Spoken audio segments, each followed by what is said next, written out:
that with Brandon Arnold, the National Taxpayers Union Executive Vice President. And Brandon, thank you as always, my friend, for juggling so much, including all this breaking news and your patience throughout. Let me get, first of all, your take on that infrastructure package, because if you think about it, for big states like New York, it was a pressing concern. They wanted and needed, they said, the money to fix a lot of roads and bridges, of course, certainly in the New York metropolitan areas, you're quite familiar, needs some fixing. I'm just wondering, does it make a difference now that the governor is stepping down? The funds are the funds. They were likely coming their way. I don't know how the House plays this out, but what do you think?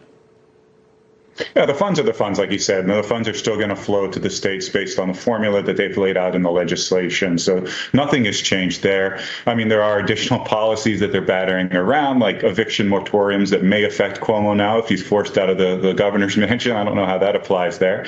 But the funds are still going to flow to New York like they were promised to do. So the question, though, is as we're passing an infrastructure legislation, of course, and spending $1 trillion, is what's going to happen to this nation's finances, because they promised, of course, that they wouldn't raise taxes and that this bill would be fully paid for. Of course, they did not live up to that promise. There are tax increases there, albeit a small one, $14 billion. And then the bill does not, the offsets do not match up to the spending levels. It's going to conservatively increase the national debt by $250 billion. It's more maybe in the $3.5 trillion human infrastructure package that there's some concern about those tax hikes, because that's where those are tucked in. I'm talking about the higher corporate rate, bringing it up to 28% maybe, and the top rate close to back where it was at around 40%. But that's heavy lifting, right? There's no guarantee, especially if it's just Democrats alone pushing this, that even they have the votes. What do you think? Yeah, I think that's right. It's a pretty steep uphill climb, and Nancy Pelosi has made it a lot tougher, for being honest here. They could get the infrastructure deal, the $500 or $1 trillion bill, depending on how you look at it.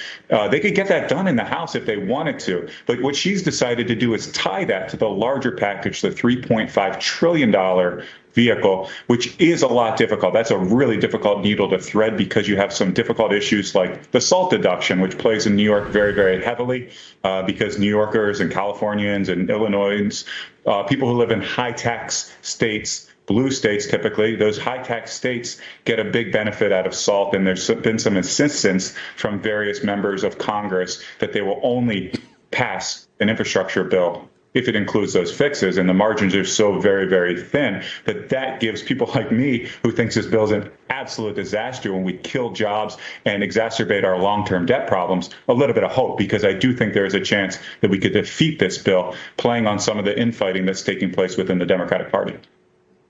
Yeah, the one argument, and this is just my opinion, Brandon, so you should probably run the other way. I'm probably wrong. But I think much of the market's resilience has been sort of based on this notion that the tax increases are at the very least delayed. They might still happen, don't get me wrong, but they're not a guarantee this year. And I think the markets, I don't know whether that was digested a couple of months ago, but it seems remarkable that they have been able to weather all of this, even with tax increases coming, maybe because they don't think they're coming, at least anytime soon. What do you think?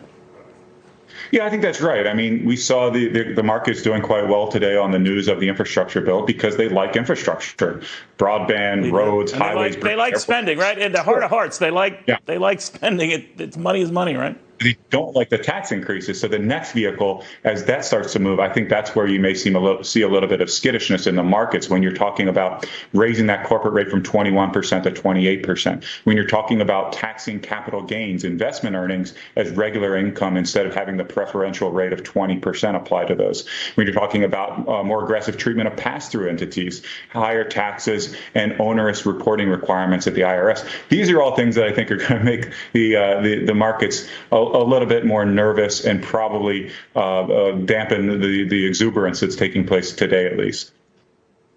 Brennan, it is a political question, so I'm sorry for that. But do you think it makes a difference who is the governor of New York? It's his lieutenant governor, who obviously parted company with him over these allegations from these women calling it deplorable allegations of that. But that anything will change. New York is what it is, a financial mecca. It will likely remain that, I suspect, no matter who is running things out of Albany. But what do you expect will or could change, if anything? I mean, I think that's a very fair and appropriate question. And yes, there is a chance that if there was an AOC type socialist individual in the governor's mansion, that could have a big impact on what is already a trying time for the state of New York and the city of New York, because people are leaving.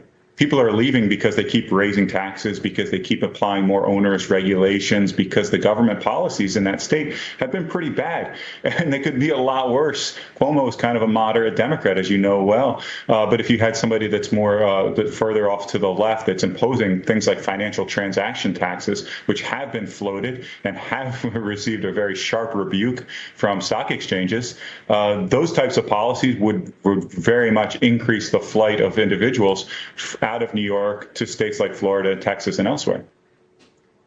All right. Brandon Arnold, National Taxpayers Union Executive Vice President. Brandon, thank you for sticking around on this busy news-breaking day. I want to go back to Charlie.